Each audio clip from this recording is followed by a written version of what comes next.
Everyone, thank you for joining us tonight. It's my pleasure to introduce our speaker for this topic in our series, who is my neighbor, on the topic of racial solidarity. Eric Stiles is a good friend of mine. He's got a history in ministry as well as music. He's an avid Trekkie. You can save that one for later in the fun questions. But I'm really looking forward to the discussion tonight. So hopefully everyone gets out as much as that they want from this and enjoy our time here together. I'd like to kick it off with the series prayer. Everyone should have this in their inbox. So without further ado, in the name of the Father, Son, Holy Spirit, amen. Lord, Father of our human family, you created all human beings equal in dignity. Pour forth into our hearts a fraternal spirit and inspire us in a dream of renewed encounter, dialogue, justice, and peace. Move us to create healthier societies and a more dignified world, a world without hunger, poverty, violence, and war. May our hearts be open to all the peoples and nations of the earth. May we recognize the goodness and beauty that you have sown in each of us, and thus forge bonds of unity, common projects, and shared dreams. Amen. Father, Son, Spirit. Amen.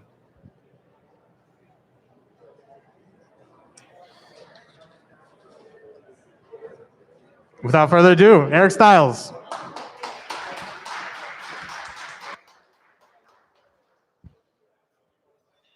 Can you hear me? Can you all hear me?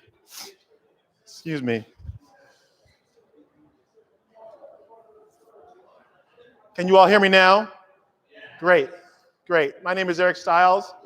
I'm very happy to be here with you. I work at the University of Notre Dame as a rector. And how many of you maybe are Notre Dame grads?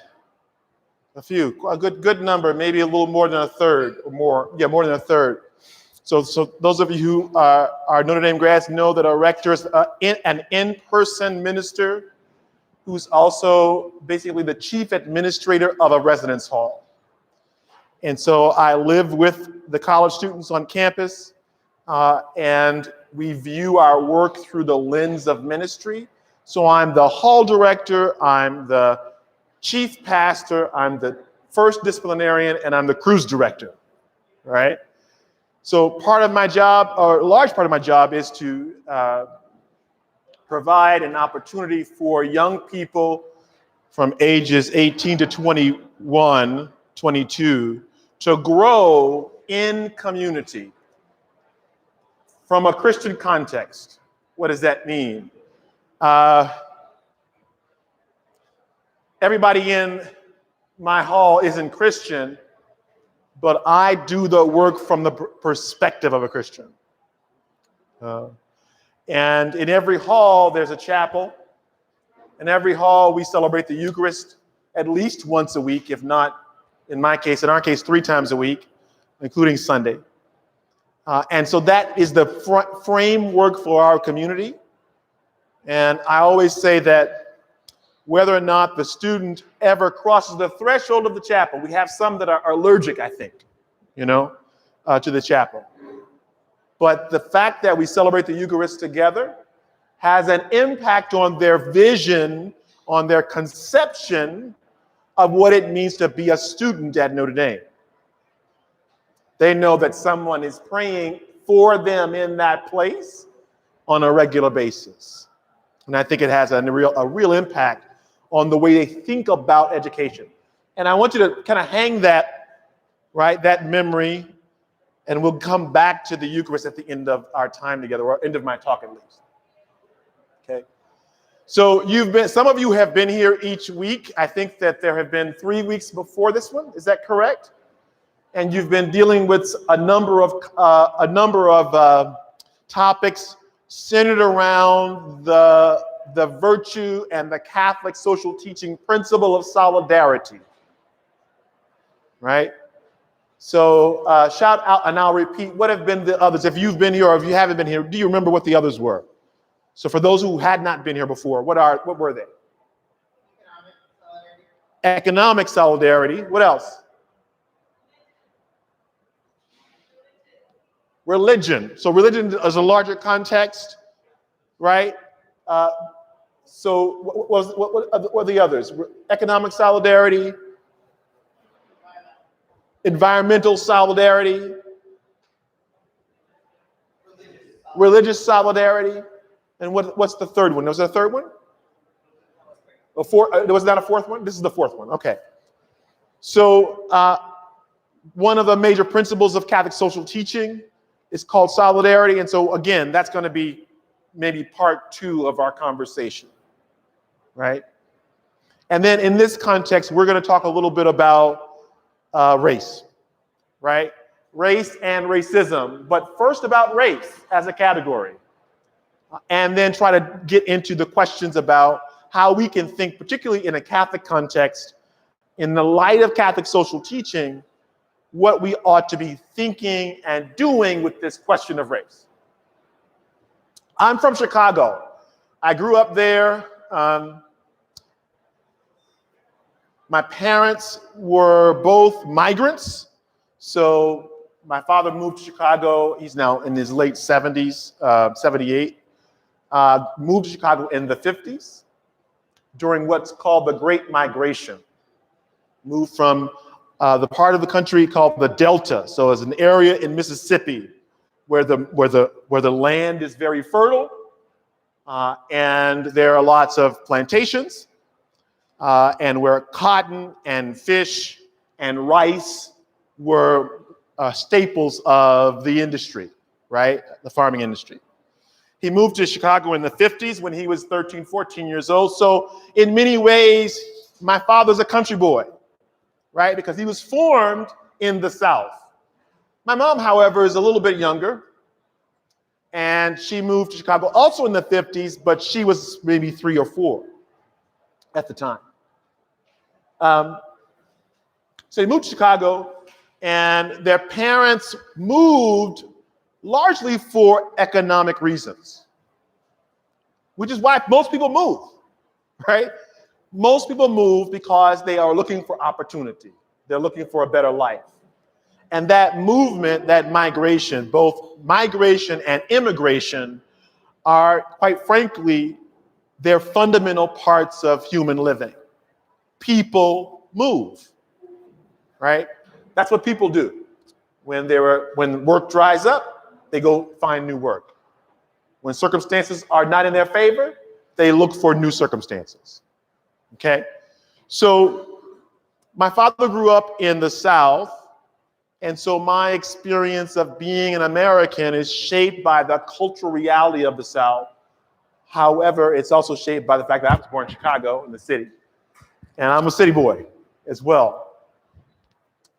I'm going to start with a quick story, and actually maybe 2.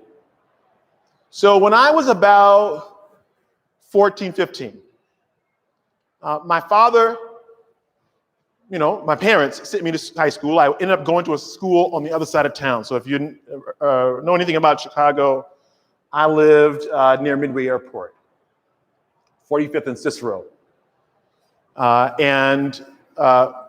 I went to Lincoln Park High School, though, which on the bus or train, it's a long way away. I auditioned to get into school. I was a trombone player and a musician, had been a musician and an art, kind of in the arts since I was about 6 or 7. And so I got into this, performing arts plus college preparatory high school, Lincoln Park High, because I played the trombone. Let's say I was 14, and I got on the train on the Orange Line.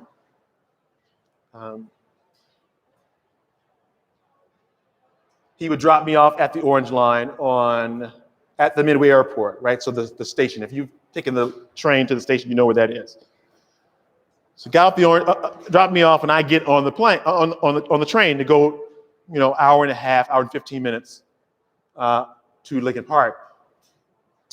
That particular day, I came home, and in conversation at dinner, I mentioned that police officers stopped me.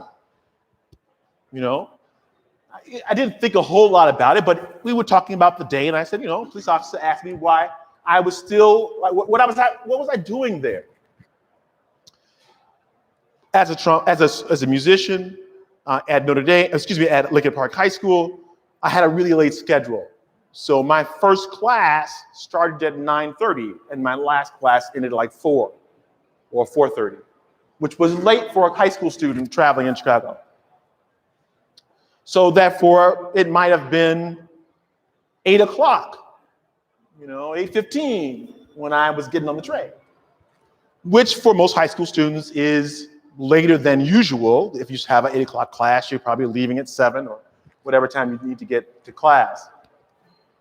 What's important here is, from that point on, my father took me to high school every morning. So, every morning he said, "You ready? I'm taking you." And he was semi-retired at the time, so he could do that. So he took me to school every day. And I remember my mother, I don't know what the context was. She says, "You know why he's taking you?" He says, "Yes, I know." We never really talked about it. But because the police officer stopped me on the way to high school, and I want you to understand, I was 14 or 15. I was the same height as I am now, and at least 20 pounds lighter. I was a skinny kid, no dreadlocks, with really big glasses and a trombone case. Okay? And the police officer saw fit to stop and ask me what I was doing there. And my father interpreted that as a concern. And so he made a choice to keep me safe and out of harm's way. Okay? That's story number one. Story number two. Left Lincoln Park High School, decided that I wasn't going to be a professional musician because I wasn't going to spend 5 hours a day playing the trombone. I just didn't like the trombone that much. And so friends had gone to, were planning to go to performing arts schools to get their degrees in music or other arts. And I started looking for the right place to land and started to develop an interest in broadcasting. My undergraduate degree is called electronic media, but it's a fancy name. I don't know a lot about electronics. It's a fancy name for broadcasting. So I ended up going to the University of Cincinnati, and for the most part liked it. But the reason that I ended up going there was because I wanted to be in an environment where the performing arts was really primary, even though I wasn't really, studying as properly as a performing artist. And the media program was in the context of the performing arts school. So, just to give you an example of my age, right? I was a young adult, a couple years ago, but no more. When I was in college, it was during the first year or so of my college career was during the O.J. Simpson trial. Okay, and I remember, because larger context, University of Cincinnati is a very large school, 5 campuses at the time, about 35,000 students.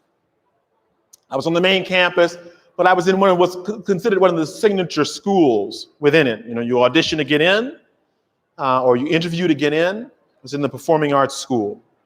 And there were very few Black people in the performing arts, very, very, very, very few.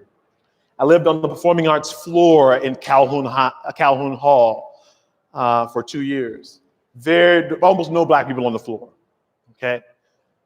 And so I found myself in the midst of the O.J. Simpson trial, and for some of you maybe, right, remember the O.J. Simpson trial, right? It was a really racially divided issue. And people fell on one side or the other, usually based on their racial identity, about whether or not this trial had gone well and whether or not justice had been served. And I found myself walking into the dining hall often not knowing where to sit, right? What environment do I belong in? Okay. Again, I'm using these as kind of offering some personal experience to provide some context. So, my 2 stories. So we're going to talk a little bit about race. First, we'll talk a little bit about race as a defining race. What is race? We generally really don't know what it is. Most people don't really know what race is. And you've heard the expression, and a judge in another context saying something about pornography. I can't define it, but I know it when I see it. Right? And so race is a difficult one. So I'm going to offer you three definitions. The third one is what I think is closest to the truth. Okay, I'll tell you that up front. But walking through the other two will give us context.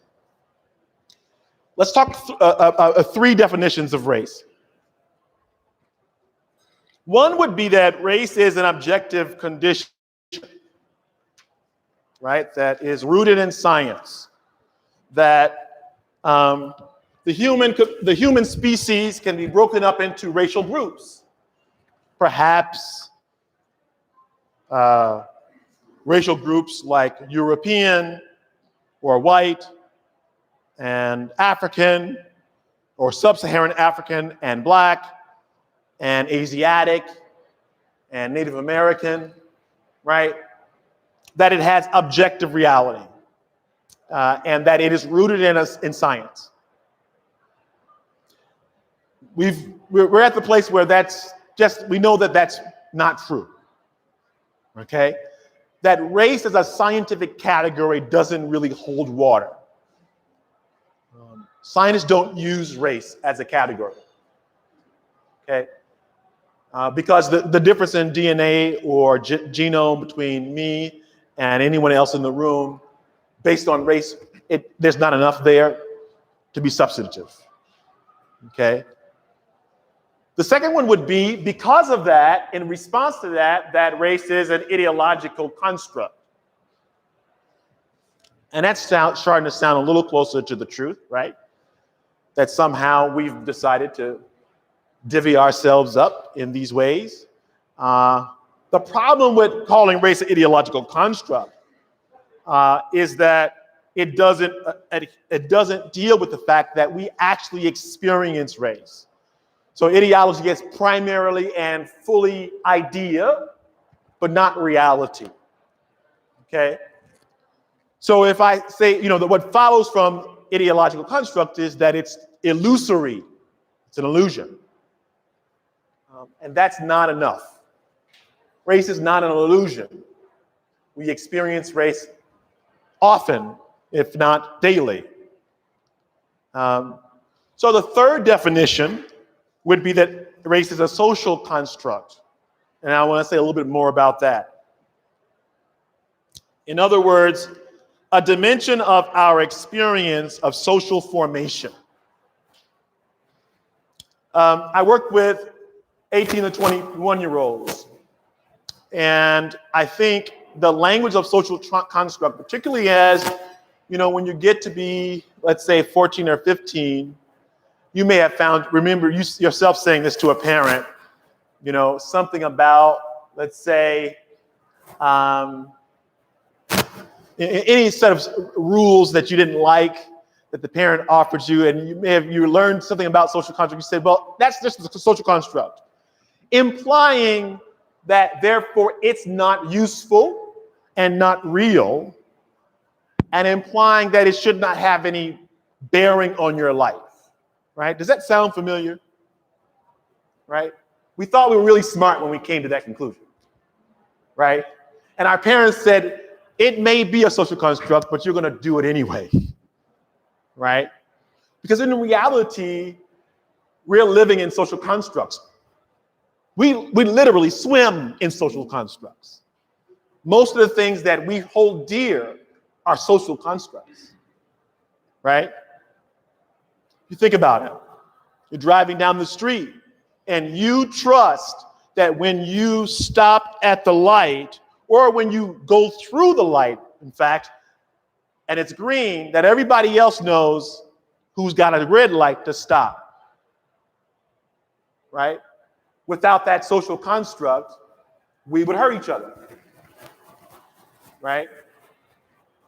We have social constructs called laws that say you can't pull out your gun and just shoot someone. At least we would like to think that you can pull out your gun and just shoot someone because you feel like it.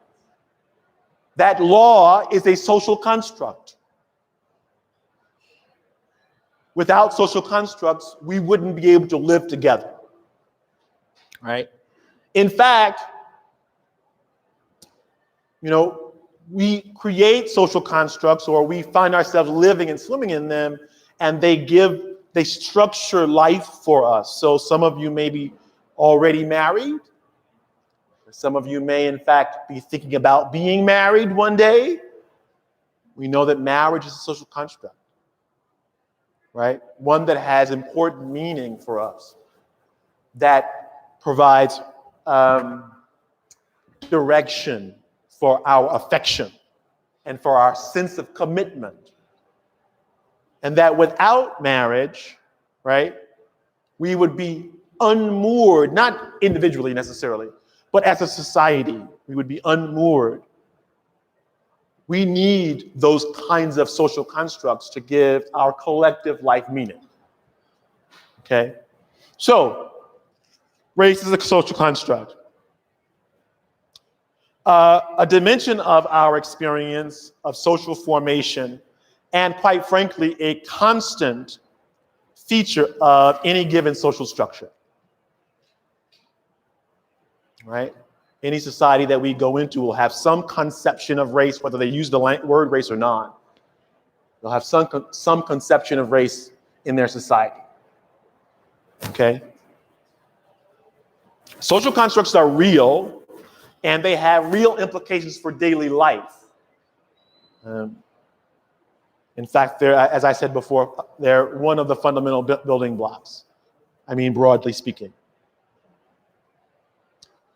So I want you to stop for a moment and think about perhaps an early, I'm not going to say the earliest because we won't remember those, okay? Our earliest experiences of race was most likely before memory we can remember. Think about an experience, you had an early experience of being made aware that some people are different, and that that difference, in this case race, on some level mattered in your life. Maybe it happened in your home. Perhaps it happened in school, in grade school. Perhaps it was something that you watched on television.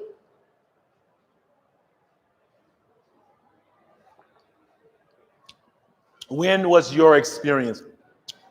What was your first or earliest memory of race?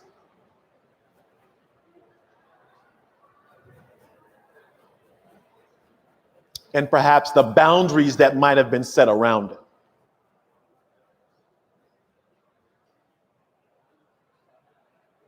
And I'm not going to ask you to share that experience. Just think about it for yourself.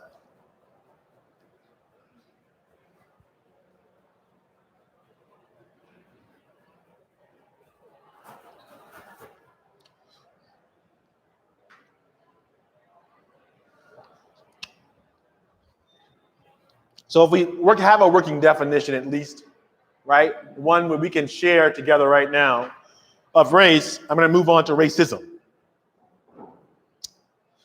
Race may not be ideological, but racism is. Okay? And I'm going to work with a definition of race that's, what I've written here is my interpretation of what the Academy says about racism. Excuse me, not race, racism. Okay? It may not be the definition that you work with. I'm going to talk a little bit about it and why I think it's helpful. And you are free to take it or leave it. Right? If it's useful to you, great.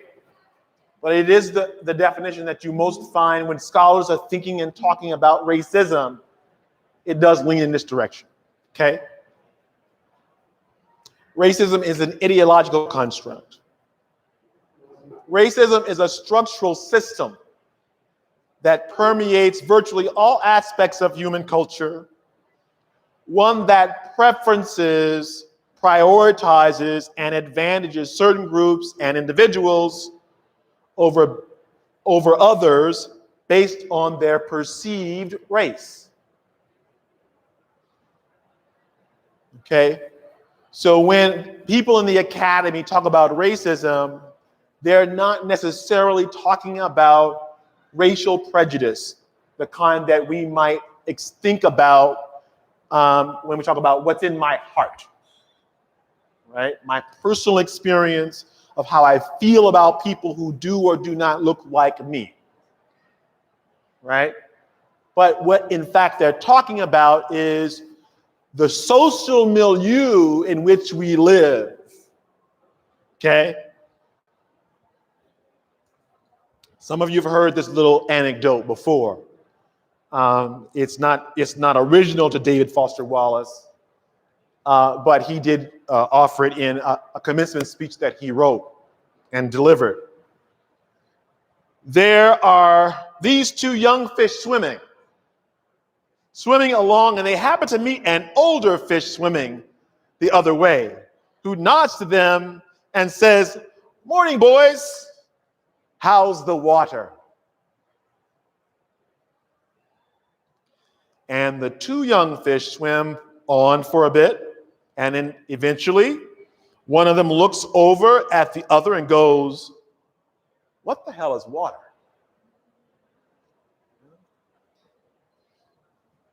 Now, some of you got masks on, so I don't know if it landed. I'm sorry. I don't know if you didn't like it. I don't know. Right? The speech is called "This is Water." And if you've never read it or listened to it, it's extraordinary. Okay? David Foster Wallace died from suicide some years ago, but this commencement speech, I give it, and Mitch knows it because he was one of my RAs. I give it to hall staff every year as they graduate because it's extraordinary. This is water. You might want to check it out. And there's a video version. There's a short version, and then there's the full version. Do the full version. Do the full version. It's worth it. And so what I'm saying is, Sal's is saying this is the water, man, right? That racism is a part of the water that we breathe, and for some of us, we don't have to pay attention to it. It's there, but we don't have to pay attention to it, okay? And so I know that all of us have been thinking about race, all of us who live in America, even those of us who don't, maybe a lot more in the last year, maybe the last 3 or 4 years, but certainly the last year, maybe than we have in a long time or ever. So let's take one experience in the contemporary news, right? There's a series of burglaries in a neighborhood in Georgia, right? And people in the neighborhood are concerned about it. Broad daylight. Someone makes a phone call about a young person in his 20s running in the neighborhood, right?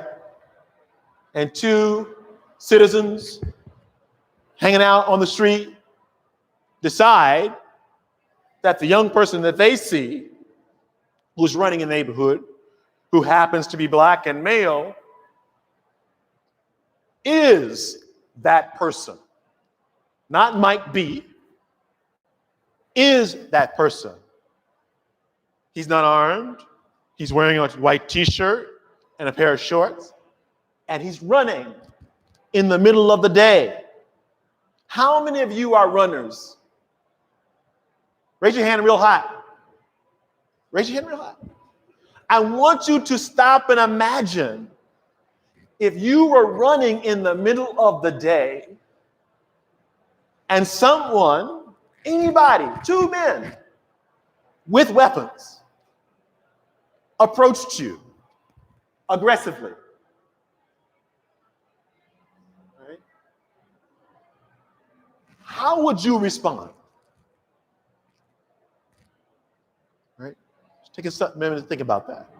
How would you respond in the middle of the day? You might keep running, or in fact, run faster, right? Or you might stop and defend yourself. As we all know, his name was Ahmaud Arbery, and those two men shot and killed him. He was not the burglar. Right? He was just running. Right? Just like you and me. I don't run. But right? But maybe you, right? He was running. Getting some exercise in the middle of the day is what people do. Americans especially. People from other countries come say, Americans are always running. Right? Always running. Right? He was doing what Americans do. They run. They exercise. Why? Generally speaking, we all know why. Right? Because they racially profiled him. They determined that he, who was black, fit the description. And that not only that he was black and fit the description, they, who were not police officers, decided he, who was unarmed, needed to be stopped even at force, by the use of force. So I'm simply saying to you, this is one example of what black people say, well, we see this all the time. We know, you hear about these things all the time. This happened to my cousin. This happened to my friend. This happened to my father, right? But the difference is now it's recorded on the screen, and it's harder to say it didn't happen. We might want to quibble over whether or not, what exactly did it mean? But we know that it happened, right? And of course, later in that same year, we're all hunkered down at home, and we see, on television, 8 minutes and 47 seconds, I think it was, or it was 9 minutes and 47 seconds, that a police officer holds his leg upon a man's neck. And I would think, all of us think, regardless of whether you think about the question of race, extraordinary, right? That's not what a police officer is supposed to do, right? But what scholars are saying is that racism allows the police officer to believe that he can do it, you see. That he lives in a system where that's allowed, right? That kind of choice that he wants to make, right?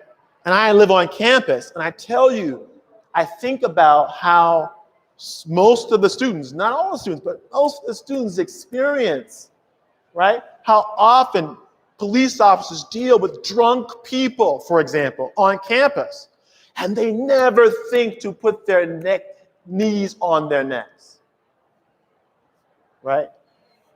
And I ask the question, does it take $70,000 a year for a person to be treated like a citizen? You see? That's what it costs to go to Notre Dame.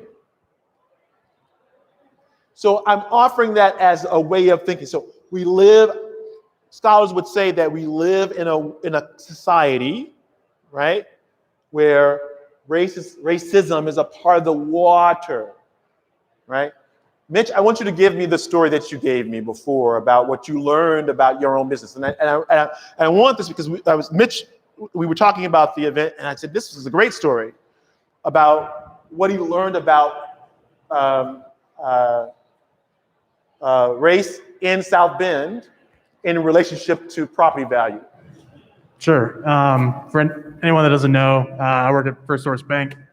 And over the summer, we had a presentation one of our directors gave over a book called The Color of Money, or Color of Law, having to do with the history of redlining as it pertains to accessibility to mortgages.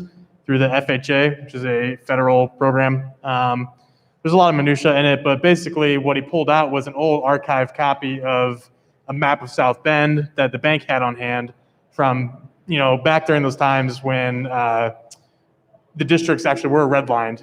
You could see like the west side and the south side of South Bend had red lines drawn around them to indicate that these properties in those areas were of subpar value and would require higher interest rates or more vigorous payment schedules for anyone to achieve a mortgage through the bank.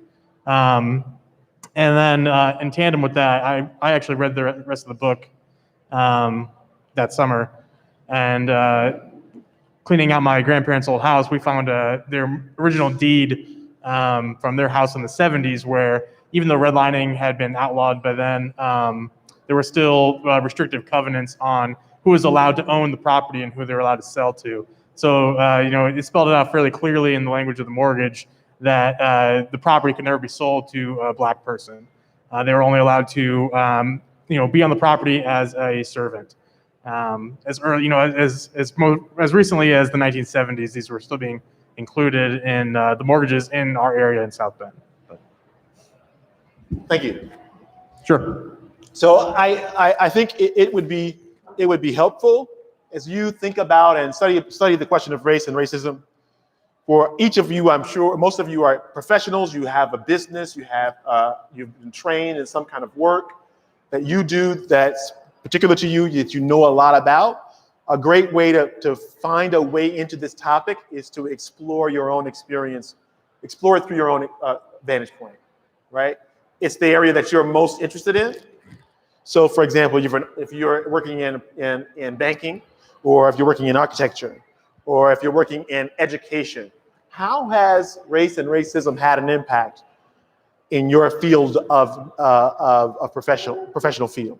It's a good way to kind of get into the question that will feel really connected to your own life, if that makes any sense, as well as other things. And we talked about we know that we're shaped by these questions.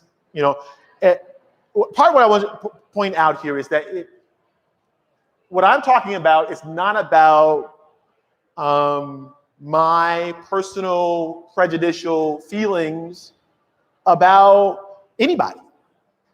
I've got prejudicial feelings about people, and I'll be real honest with you. I don't know any human being on the earth that doesn't have to work at not having prejudicial feelings or thoughts, right? That's part of being human. We make assumptions about people all the time. And some of those assumptions we make for survival, right? But we have brains and we have the capacity to step back. And the longer we live, the more we know that when we don't step back, we hurt other people. We know that when we don't step back and assume that I don't know everything about this person, we have the potential for harming others, right?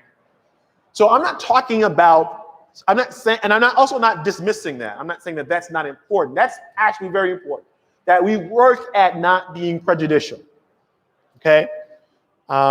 We all have to do that, right? But when scholars are talking about racism, they're saying these systems exist whether we want them to or not, and they're so embedded that what becomes important is, do we have institutionally and socially the courage to push against them because on some level, we may find that we benefit from keeping the status quo as it is. Not because I personally have prejudicial feelings about someone else who looks different from me, but because, I was raised in this system, or I grew up in this system, or I went to Notre Dame, for example, and I don't want to rock the boat. Notre Dame was good to me, and it worked out for me, but I don't want to rock the boat, right? I live in the neighborhood. I think that those kinds of things are abhorrent, but I don't want to piss off my neighbors, right? And so I don't say anything when they say dumb shit. right? Oof. You know, we all go home. I know I do, and spend, you know, Thanksgiving or Christmas, and people say really dumb things, right? And we say nothing, right? Or we live in environments or we work in environments where there are systems that disadvantage some people in that system, whatever those are. For example, sex, meaning gender, right? And I don't say anything, right?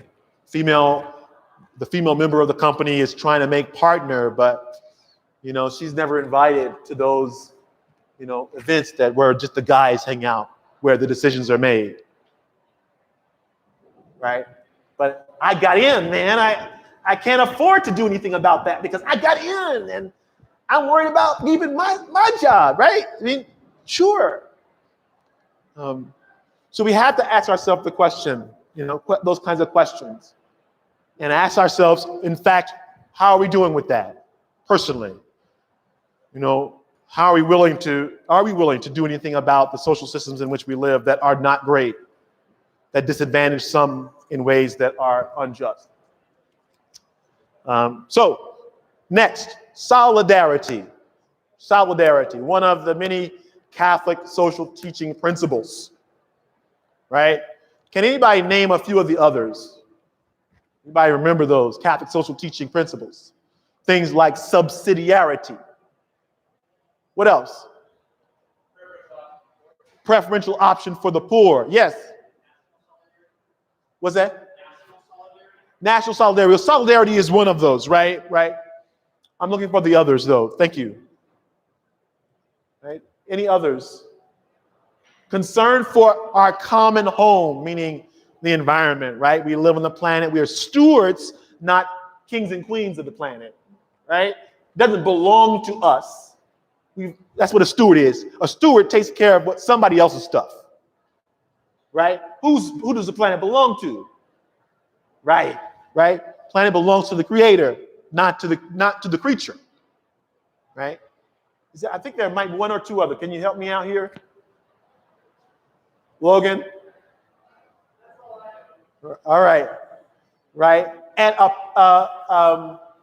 human dignity, a concern for all human life, right? And fundamental human dignity. So those are some of the principles.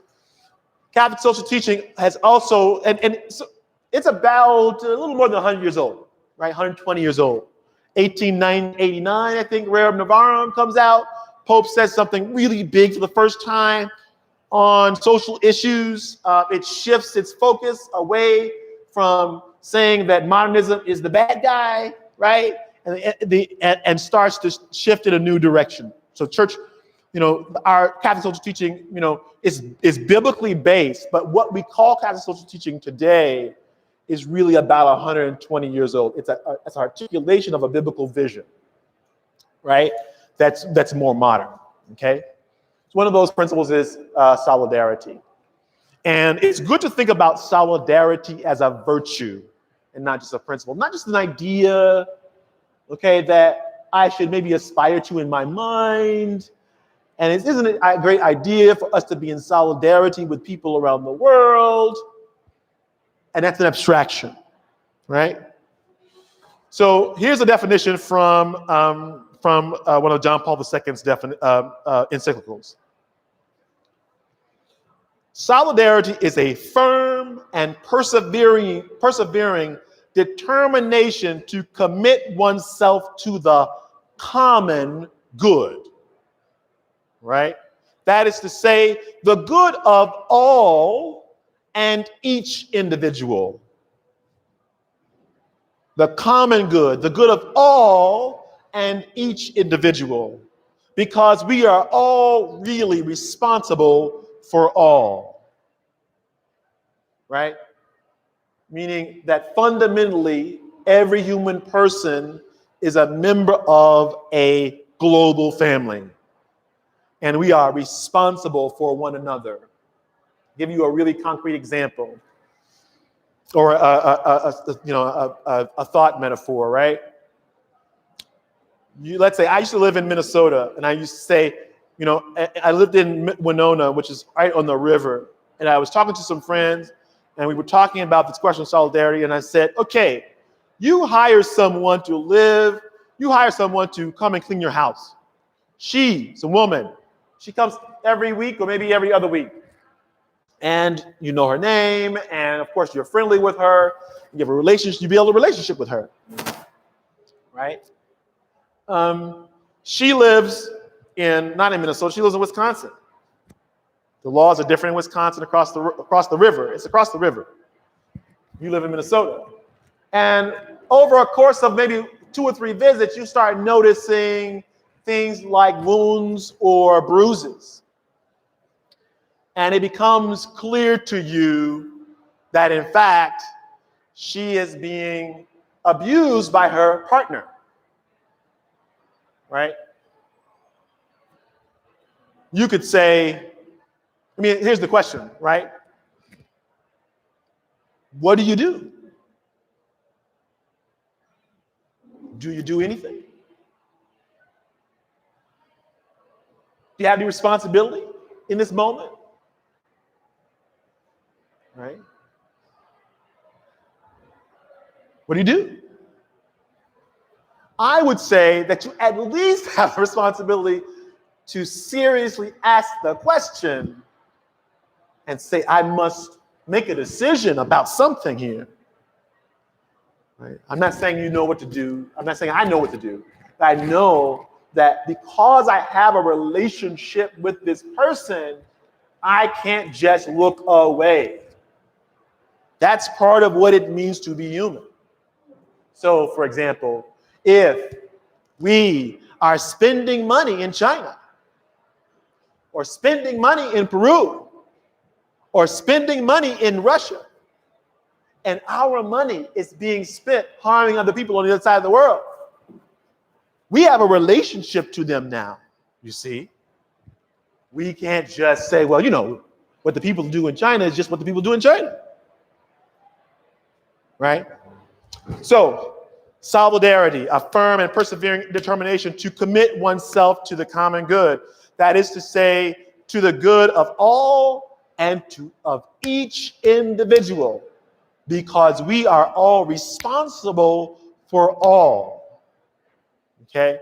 And the fact that we live in a global society makes that all the more clear that what happens in Wuhan, China, can have an impact on us.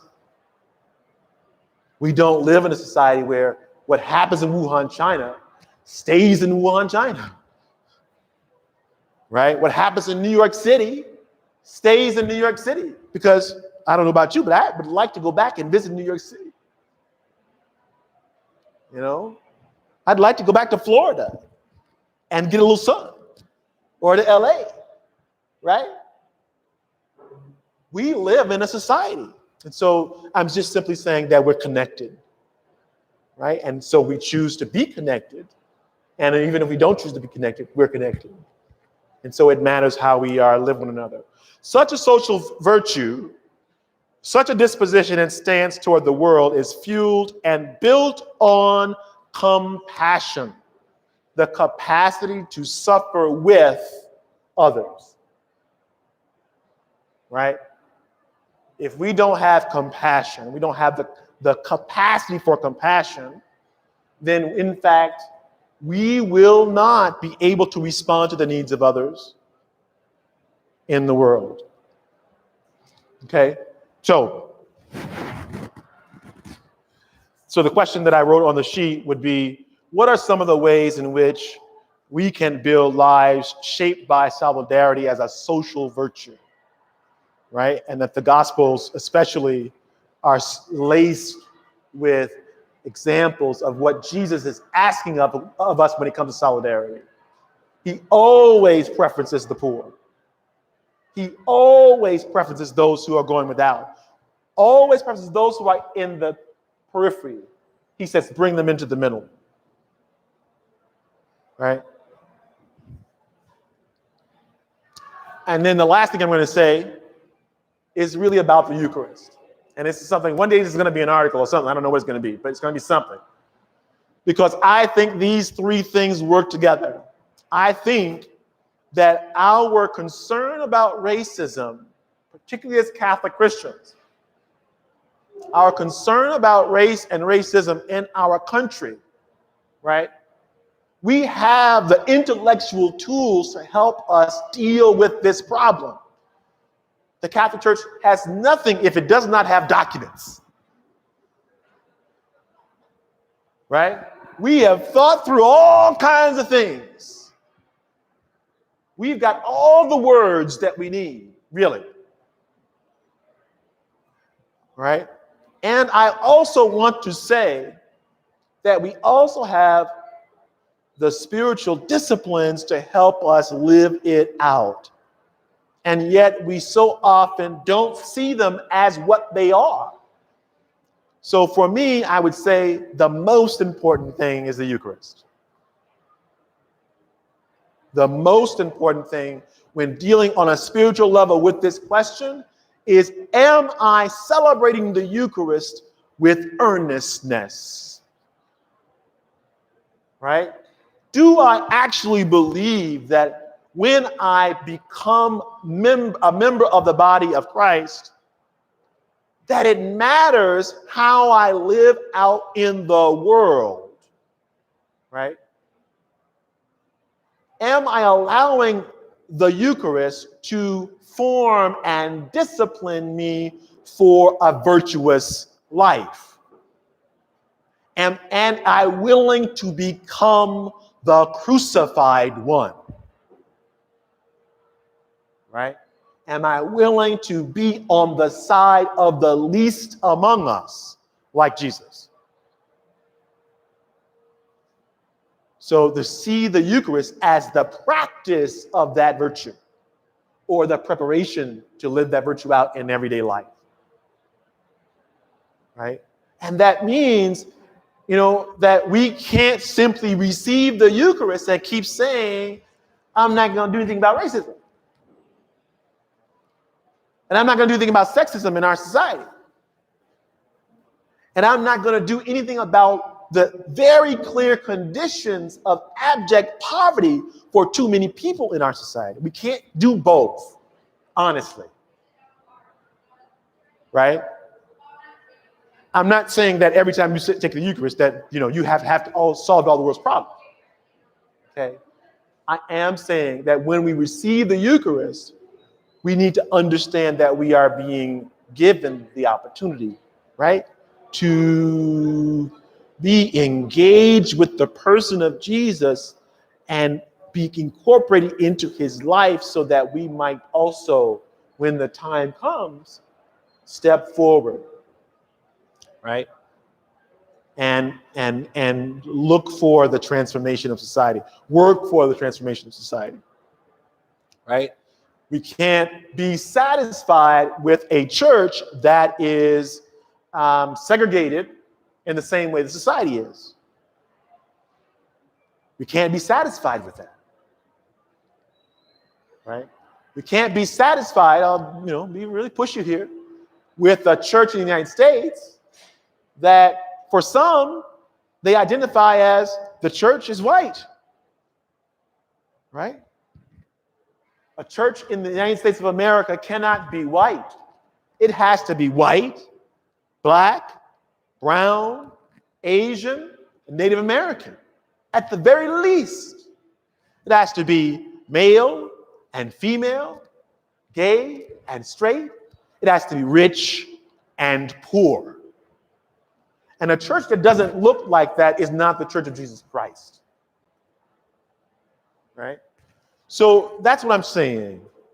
So when we celebrate the Eucharist, we are being disciplined in a way, we are being, as a communal body, both individually as well as collectively, to become the body of Christ, becoming the very presence of Jesus in the world.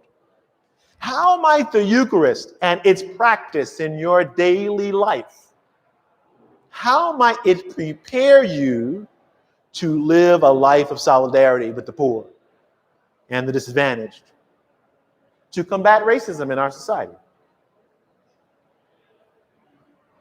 Right? I'm not talking about policy. I'm talking about commitment and the willingness to stay in the conversation long enough to be uncomfortable. Right? And if you felt some discomfort with this conversation, I say, yes, right? Not because I'm trying to make you uncomfortable, but because there is no growth without discomfort. Right? There's no growth without discomfort. Those of you who are athletes, how many of you played a sport in high school? And how many of you grew in that sport without discomfort? Nobody. He's a perfection of human talent, right? Right? We only grow through discomfort. Okay, so I've talked a long time, and I need to stop. So what we're going to do now is have some small group talk conversation. You're going to turn to your small groups, and are there sheets or they're up here? Okay. Some of you may or may not be able to see it. Should I read it? It's also on your phone, right? And they're kind of mixed up, so really 2 should be 3. Right? So the Eucharist question should be last. Right? And then we have how much time? 15 minutes? Okay. Hello. Then Hi, we're everyone. going to come back. Thank you, Eric. For an uncomfortable discussion, but without uncomfortability is no growth. So if everyone can get in their small groups, and hopefully we can all grow together tonight. So, all right, everyone. If we could wrap up the small group discussion, we're going to bring everybody back to the large group for a Q&A session. So if you hopefully have some questions for Eric here, I'm going to be coming around with the microphone, and we can get started. Can you turn me back on? Great.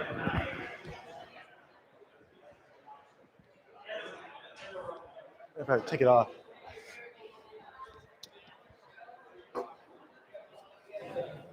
You got it.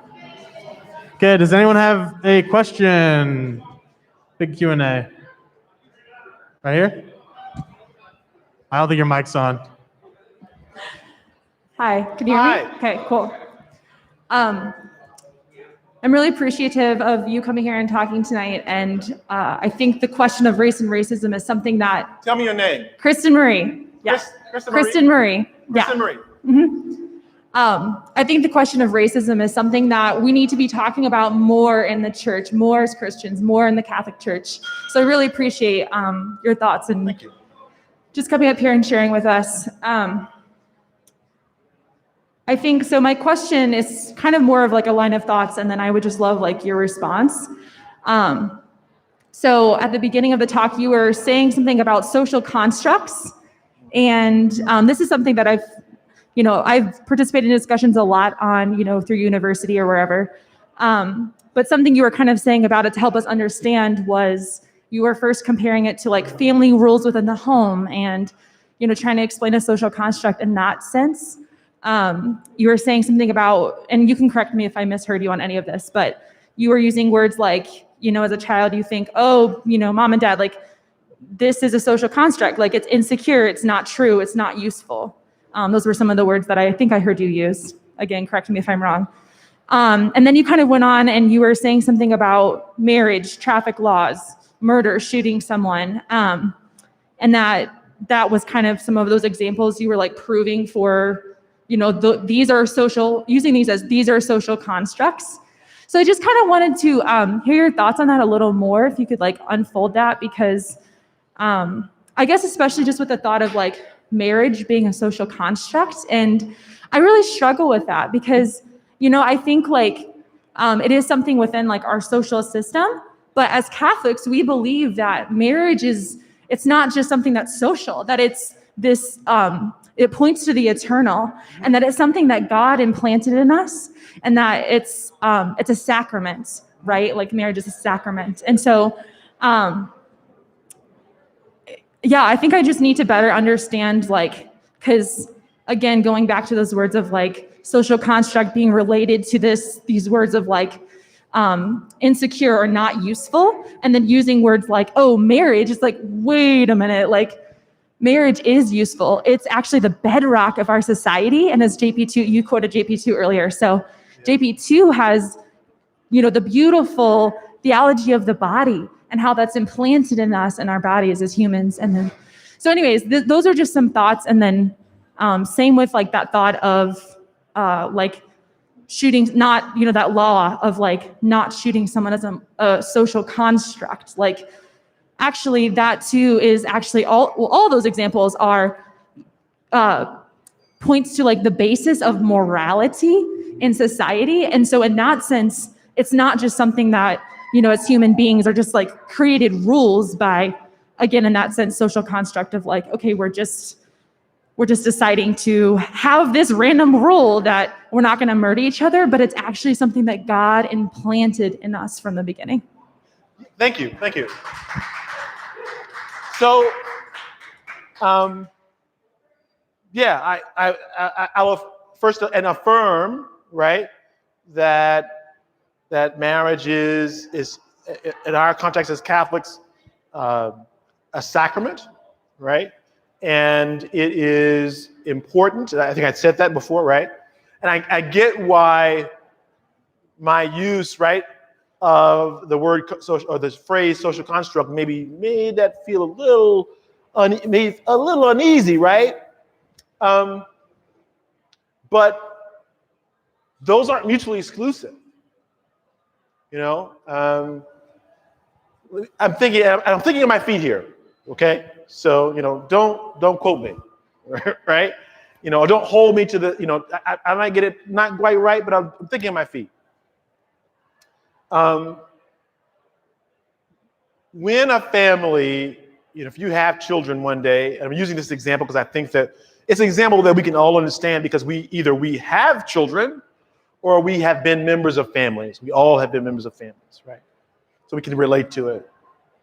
So that parents provide structure for life for their children, right? And those structures are socially constructed. That's from a scientific perspective. I look step back from a philosophical, I can say that's what they are. They're socially constructed. Now, you and I as Christians might say, well, but God's imprint is there, right? And that I don't not affirm that in some of those social constructions that God's imprint is present, but they're still socially constructed, right? So Catholic theology doesn't dismiss that, right? That somehow God's we would say, or the best of our tradition would say that somehow God's inspires us.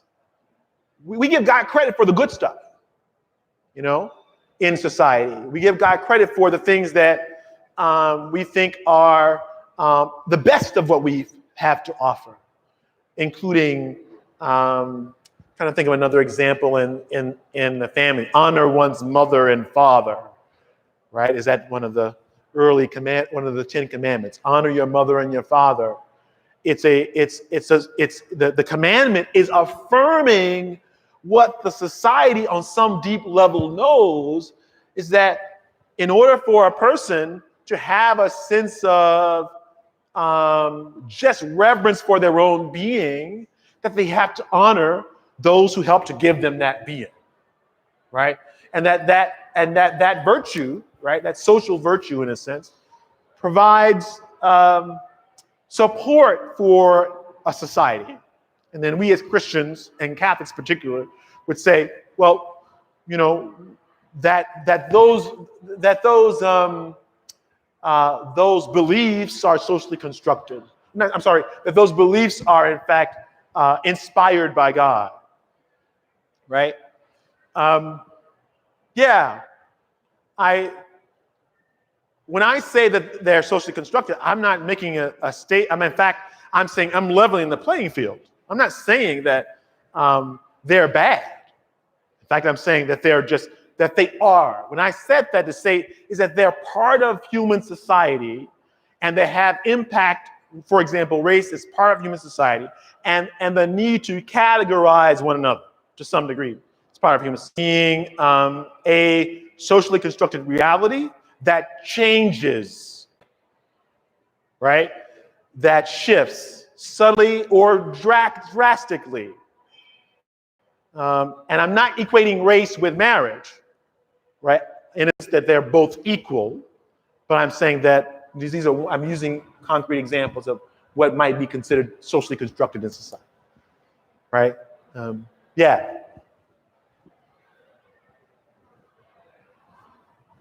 Your questions? Oh, over here. So mine's kind of more like a story with what's your thoughts? So just this past summer. By the way, tell me your name again, and I'm leaning in because the echo is hard. It's hard Yeah. Sorry, what'd you say though? It's hard with the echo sometimes to hear you. Yeah. Sorry? Oh, my name, Justin. Sorry. What's your name? Just last summer, I think it had to been a couple of weeks after the Kenosha incident. And so currently, right now, I'm a full-time student and I just work to get me through. So I work at Meijer, so I'm just a cashier. And I had an incident that occurred last summer. And basically, this young man was accusing me of racial profiling. And so basically what happened was I was just doing my job and like I wasn't even thinking about him. And I was just like opening a plastic bag. And then because I was manning the self-checkouts there. And it happened to be right near him. And so he then turned to me and said, "You don't have to shadow me basically and watch me basically." And so I was like, I'm not doing that. I'm just doing my job. And so then he continued just kind of like poke at it. And so then I just kind of went to the spot where I was supposed to stand. And so then he got done with his transaction and then came up to me and there was another black lady that was at a different one. And so then he started to tell me like, he's like, you need to watch, being sarcastic, like you need to watch out for her now because she's going to be stealing too. And so basically how in the moment, like I was upset because he was accusing me of something that I'm not doing. But at the same time, being just empathetic with his situation, I think what I said was, I swear I'm not doing that. And then so in this incident, he said this and I just didn't say anything because I didn't want to offend him. And then he just walked off. So I guess for my response question is, how, like when you're accused in that circumstance or a similar circumstance of like racial profiling, how can we either diffuse the situation, make it better, show Jesus in the moment, etc.? That's it. Thank you. I don't know. I think you pointed to the first response, which is compassion, right? When we are, it may not have felt it this way to you, but you were a person of authority in that moment. Like you may say, "Well, I'm just a guy standing here, who cares, right? I'm a guy standing here with bags, right?" And you may not have felt like a person of authority, but in reality, you were, right? Logan works with me, and we talk about this kind of stuff all the time, like how the impact, right, of our power, social influence, at the very least, in a given space. I'm going to presume that your version of the story is the version of the story because he's not here and I can't speak for him. Right? And to take you at face value, right? Because why not? Really, why not? And Let's just say this guy, had an experience where he observed you behaving a certain way. I'm sure on some level, you gave context to the moment by saying it's in the midst of racial tension and really strong feelings across the country. We're living through that together, right? And he's interpreting your behavior incorrectly. But in that moment to him, that was real, right? I think you did well to say, I'm sorry. No intent to cause any harm, And I know that this is a difficult issue for people, right? I don't call people racist. It's just me, okay? Because, generally speaking, because it ends the conversation. My experience is white people don't like being called racist. Find it very uncomfortable, right? And they get defensive. Pull back. So it's not useful to me. And I'm a reflective enough person to say, typically when I find myself in a situation where it feels like there might be some racial tension in the moment, I'm afraid to overspeak in that moment, right? Now, there may have been times when I should have spoken more and I didn't, you see? And that's the other end of that, if that makes any sense, right? But it's just not particularly helpful, right? You can look at that situation and say, hey, this guy misinterpreted my behavior based on whatever circumstance was going on in his life, based on what was going on, and maybe he was, maybe his motives were impure, or maybe they just were a mistake. I don't know. That does not, you can't let you forget that we live in a racist system. Does that make sense? Right? He can make that mistake, and we still live in a system that may in some ways disadvantage him. Right? It doesn't give him the excuse to act poorly. I'm not offering the excuse. Right? But as you think through as a Catholic Christian how you would respond to systematic racism, you can't let that determine your next move, if that makes any sense. So we talk about our experiences, and then we reason through them, and we move forward. Those are not the same. And I think that one of the most important distinctions I made in the talk is the difference between personal racial prejudice and social systems that are racist. Okay? The social systems that are racist, right? We live in that milieu, and there's just so much evidence that we do, right? There's just so much evidence that we do, and that from generation to generation to generation, that the milieu has shifted to deal with race, right? So, Emancipation Proclamation, the Confederacy is disbanded, and then you get the Ku Klux Klan, right?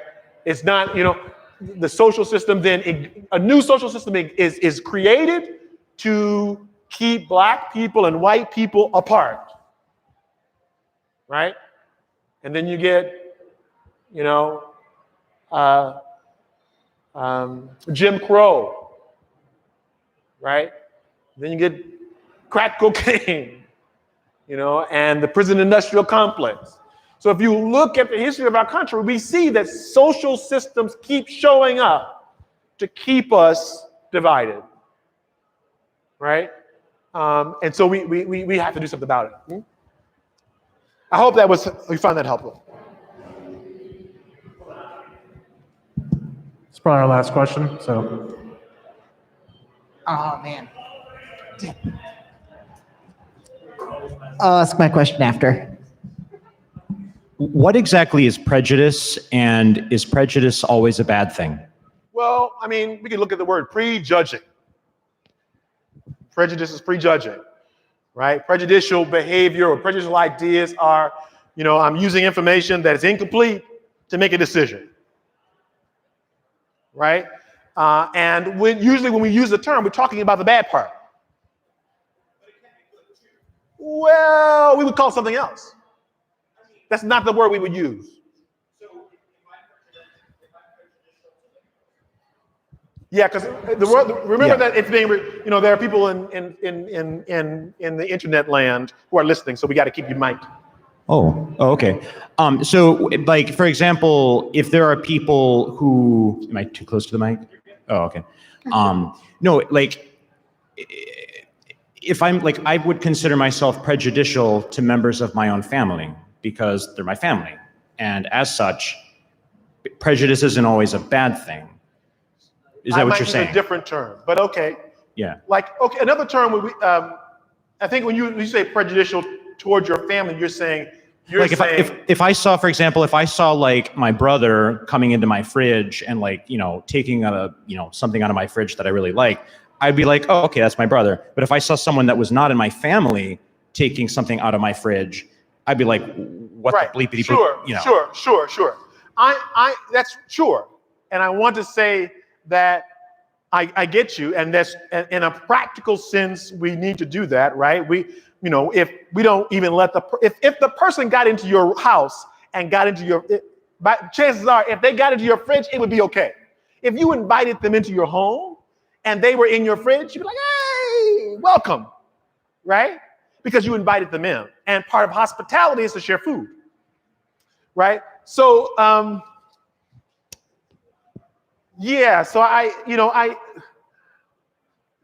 it depends on the context in which we're using the language, right?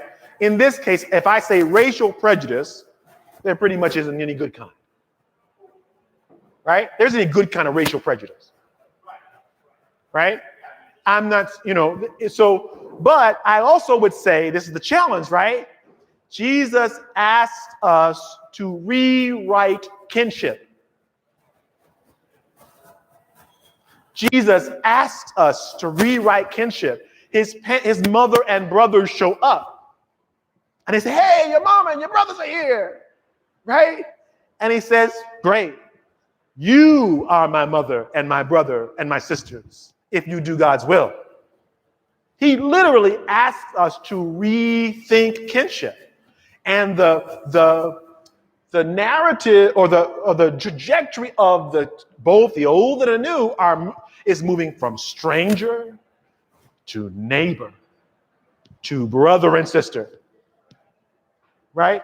So our tradition is asking us to rethink what it means to belong to one another, even though it accepts that we have, a not only differences but an innate desire to care for those who are connected to us in this biological sense. I'm not dismissing that. But he's asking us to say, on top of that, we have to reimagine kinship.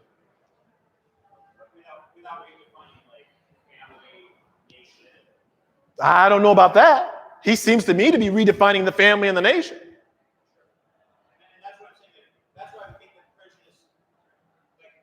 I guess what I'm trying to say is like, that's where I could see perhaps where the word prejudice would be important. For example, when you're talking about like taking care of, like for example, taking care of my family, like I would be prejudicial towards taking care of my brother. Like I have the responsibility to take care of my brother first before I have the responsibility to take care of some guy. We would call that preference. Preference. Okay, so that's not prejudice, that's preference. We would say preferential option. You ought to have a preferential option for your children. Mm-hmm. You are responsible for your children. Right. Right? And the society needs you to be responsible for your children. Okay? He's not saying, I don't think Jesus is saying that's not the case. And I'm certainly not saying that either. Right? Right? But he's also saying perhaps that maybe, for example, if you're unable to have children, or even if you are able to have children, you might invite new children into your home. Right? Does that make sense? because the lines are not that important. He's saying context for kinship. Context. He's reevaluating those things, right? Another term that I would use would be bias. It's a really good term. One of my favorite theologians uses the word bias, B-I-A-S. The quick version would be that bias is, on some level, the determination to be wrong. Right? We opt into being wrong. Bias, meaning we know it might be wrong, but it's just easy to be wrong.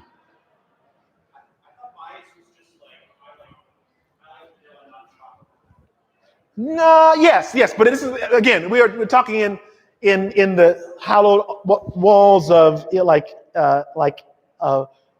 people, philosophy and theology, where they